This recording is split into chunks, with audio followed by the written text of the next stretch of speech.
Her time on the scene. She again also is probably second generation in this industry, right? In terms of her father being involved with HMS Host, and now her taking on the role of forming her own business. So Iva, just give us a little bit about who you are and what led you to this space. Hello, thank you for having me, Ramon. My name is Iva Chen. I'm actually a CPA by trade. I started my career at Deloitte in public accounting as an auditor, so I'm a numbers nerd. Then I went into corporate finance at Nestle, like your favorite food company, and Capital Group and CBS Paramount based in LA. But I grew up in this airport industry by way of my father. He started his career as a manager trainee with HMS Host at LAX Airport, got promoted to Seattle-Tacoma Airport, then Honolulu Airport. Actually, back up. At Seattle-Tacoma, he was the architect of the 30-year exclusive licensing deal between Starbucks and HMS Host. So y'all have that little time frame to thank for Starbucks being like ubiquitous in the airport world. Then he went into San Francisco International Airports, and I followed him all along these. Every 2 years we were moving. I went to 5 different elementary schools. So I got to see the airport world through his eyes. All our dinner conversations were about airport operations, union negotiations, and I never thought I'd join the family business. And I'm gonna very humbly say this, but corporate really wasn't for me. I was, when I retired from corporate, I joined the family business. So this was 15 years ago, and they brought me in a finance role. I did marketing and everything, and finally when the opportunity came about, he's business partners with the Goldilocks family. Goldilocks is a really famous Filipino bakery. They have about 1,000 stores worldwide. We went out and we bid on that, so I had the developer role, and I've slowly transitioned through different roles in the business, and then started my own company, Jet Cetera Ventures now. And so we have Mama Go's Filipino Cuisine, the first ever Filipino restaurant in a U.S. airport in SFO. And then I just recently won a bid and opened the first ever Panda Express at SFO Airport. So very, very proud. And then, most recently, latest news is I just became a joint venture partner with HMS Host and Hudson, and we won 2 bids at LAX Terminal 4. So this is rather meteoric after from your entry, because we met about 3+ years ago. This is not typical, right? So some folks have actually gone through a long, labyrinthine kind of like path to get to this spot. Like, how have you handled having to go from like 0 to 100 or 1,000 in such a short period of time? It's been wild. So I did different roles like finance, marketing. There's not a ton of marketing in the airport space when you just have one location, but I got kind of thrown into it. We had won this bid, this momentous occasion for Filipino cuisine in an airport, and we were supposed to grand open on March 23rd, 2020. So if that date rings any bells to you, the shelter in place for the pandemic was issued March 16, 2020. So I got thrown into, oh my gosh, we're about to grand open. We just spent $2 million building a 724 square foot space at SFO. $2 million, and then the whole world shut down. Oh my gosh, right? So the airport said, we're not gonna open, everything was shut down. And then come May, the airport said, can you open? And this was on Monday. I said, let me give my staff a call. On Tuesday, we said, we can open. Wednesday, I drive up to San Francisco from LA. We go to Restaurant Depot, buying hundreds of pounds of frozen chicken, literally putting them on the TSA conveyor belt and garlic cloves and stuff. Thursday, we soft opened, and we were the only restaurant open for a good 8 months in that entire terminal during the pandemic. So I got thrown into operations. It was all hands on deck, trying to look for the safety of my team, right? There were people showing up, and I don't know if anyone was in the airport during that time. It was a ghost town. So all my projections, everything I had planned went on the wayside, and it was like emergency, crazy, running at 1,000%, everyone doing everything they can to get the business up and running and take care of the passengers and make sure everyone's happy. So it was wild. It's been a wild journey. Is that something that you would recommend, just diving in and learning as much as you can, networking? And Absolutely. I always tell people, educate yourself, understand what you're getting into, learn the different parts of the business. There are so many different parts of the business. I'm very fortunate to have a finance accounting background. I think that's really important in any business. finance and accounting is the language of business, you have to know your numbers. You have to know what products are driving your sales, what are your costs, what are your labor. There's only two levers. Well, on the food and beverage side, there's only two levers: labor and cost of goods sold. Everything else you cannot control. So you have to be very, very good at managing those, because if you can't, you're gonna be in the red. And that's really scary when you invested $2 million or if someone invested in you that kind of money. So what was something that you didn't expect to learn about this industry or something that you learned about yourself that you didn't realize prior to getting in? Because you have a very varied background, coming in. Yeah, I'm a very good Asian. I have a CPA license, my insurance licenses, my real estate broker's license. I graduated with honors from UC Santa Barbara. I'm like she plays the violin. I know, I played piano for 14 years. I'm like a good student. So you show up thinking, oh, I'm gonna take over the world, right? But it's even with that education and that background and my ACDB and my SBEC, I have all these certifications. It just opens the door. You still have to do the work to walk through that door. You have to do the work and you have to make those relationships, and those relationships are made in this room, right? And you have to keep coming back. This is a marathon, not a race. You can't just show up one day and be like, I'm ready, I got my certification, where are the deals? No one's gonna make a deal. No one knows who you are. We all are certified in this room. How are you gonna set yourself apart from other people? How is your business gonna set itself apart? What is your unique selling proposition to this? What do you bring to this table? It's really important to understand who you are, what you bring to the table, and what you lack. That self-awareness. Where are my gaps? And there's so many people in this room who are gonna give you advice. Take that advice.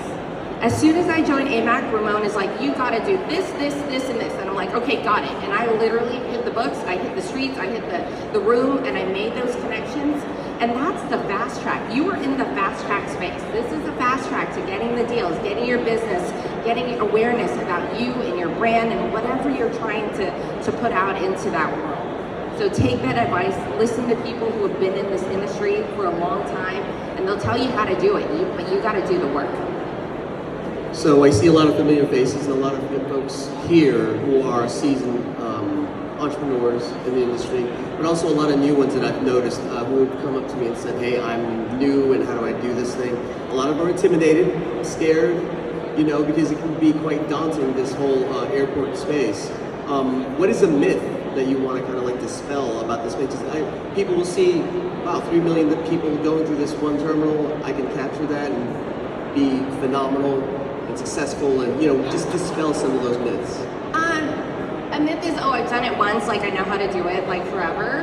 The biggest lesson that we like to say is, when you've seen one airport, you've seen one airport. Like, they are all different. I can only speak to SFO. I can't speak on behalf of JFK. I can maybe kind of speak to LAX. I'm like learning my way around. But, and even once you know that business, there are so many external factors that will throw a wrench into your game plan. And you have to be really nimble. I think like what I'm really good at is adapting to change. Like, the only constant in this business is change. An airline can move out into a terminal. The gate next to you can stop being used. You can have a pandemic. You can have a government shutdown. You can have a travel ban. I mean, these are all environmental and macroeconomic factors affecting our business, and it's really important to understand those and be able to pivot really quickly. If you cannot change with the change, your business is really gonna take a hit. So this question is gonna be a little personal. Okay. So, a couple days ago, Iva and her family were able to explore a lot of DC, and I got to meet her husband, got to meet her wonderful children, Ellie and Oz, and Ashton, right? Ashton. Ashton's a handful in her life. So, just talk about the role of being a mom in this space, because it is taxing. And I've been blessed that I haven't had to go through what you guys have to go through, but you as a hustler and getting in and grinding, but still being home to tuck the kids in or reading books and things like that. Yeah, thank you. I love that question because it's always a burning question that I love to ask executive women. I'm a mom. I have 2 young children. I have a 4-year-old, a 9-year-old, and I'm actually a momager. My kids are working actors in the entertainment business, so I also manage their careers On top of my own businesses, I serve on 3 nonprofit boards. And this is not to brag, but very early on in my career, I had the fortune of hearing Indra Nooyi speak. Indra Nooyi is the former CEO of PepsiCo. She's a mother, she's a wife, and the CEO of a multi-billion-dollar corporation. And someone asked her, how do you do it all? And she said, you have to decide for yourself what it means to be a good mom, a good wife, a good friend, a good daughter, whatever, a good sister, and then the rest of it, you either let it go or you outsource it. So I've had to let it go for many, many years, and now I have the economic budget to outsource it. So I can't do this work without the help of my au pair. I recently hired a house manager. My husband is now working part-time because I am the one, and I couldn't get here where I did without the stability of my husband. So he's a nurse for Kaiser, so he was my stable, while I was out taking risks being an entrepreneur. So he was able to sustain me, and now we're switching roles. Now it's like my business is booming, and he's taking a backseat to help take care of the kids. So number one, choose well. Your life partner, who you choose to spend your life with, is the single most important decision you'll ever make in your life. That person will make your life easier, or they'll make your life harder. So choose well, and be very self-aware of how you can balance those things and what fills your cup. My nonprofit work is what fills my cup. I love that work. I love being in the community. It makes me feel good of how I can contribute and also learn from my peers in the nonprofit world. And that drives me to do what I do today. I flew 65 times last year, back and forth, to build one restaurant. So I was away from my kids a lot. But I have a therapist too. And I'm very happy to say this because it's a luxury to have therapy. Someone can help you to get through some of the challenges that we all face. And she told me another thing. I was really proud to tell her that Indra Nooyi story. And she says, take it one step further. Why don't you ask your daughter what it means for her for you to be a good mom? And I was like, oh my gosh, that's so genius. So I asked my daughter, and she says, Mommy, I just want like 5 minutes with you every night to like snuggle, just you and me, to talk about our day. And I said, okay, I can do that. Right? To me, being a good mom doesn't mean cooking every meal. It doesn't mean my house is spotless, but it means showing up for their like recitals and their practices and their performances, maybe tucking them in at night, so you have to just be real honest with yourself, and you cannot feel guilty. I just heard Emma Grady talk about this too. She's a powerhouse, right? You cannot live someone else's idea of what you should be. So just decide for yourself what it means to be those things in this space, and don't apologize for it, So my last question for you, I asked Mrs. Tinsley the same thing. There seems to be 3 phases of your life.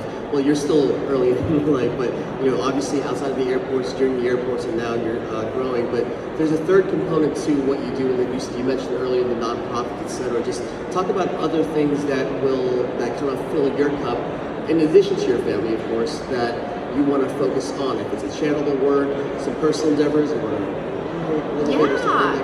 whatever that is for you. For me, it's nonprofit work. I'm writing a book, by the way, too, and I'm workshopping the title right now. So far, the title is "It Takes a Village.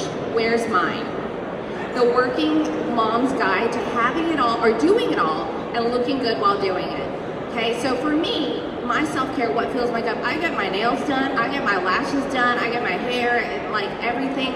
Like, I need to feel good about myself when I look in the mirror, and these are like my little life hacks.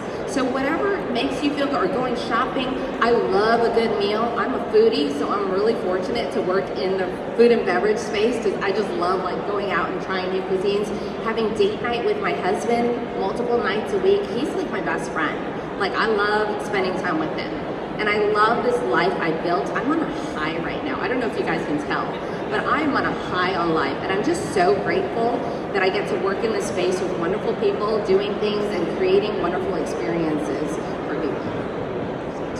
Well, thank you so much, Iva, for spending this time and sharing your stories. I hope you guys enjoyed and learned a bit of it.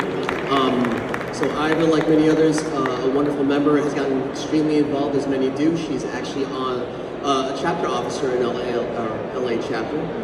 She's also gotten more involved in hosting various webinars, giving back. What was it? The the position statement, the webinar you did for us. Oh yes, I did a webinar with Jan Ferris on the capability statement. I don't know if anyone is on that, but if you were, I would love to see your capability statement. I love utilizing technology to help people to get to where they want to be. So please reach out to me. I'm very active on LinkedIn. It's very important to build your own personal brand because that's what you're selling to these businesses out here. If they want to work with you, they want to understand who you are and how you show up in this world. Thank you so much, Iva. Round of applause.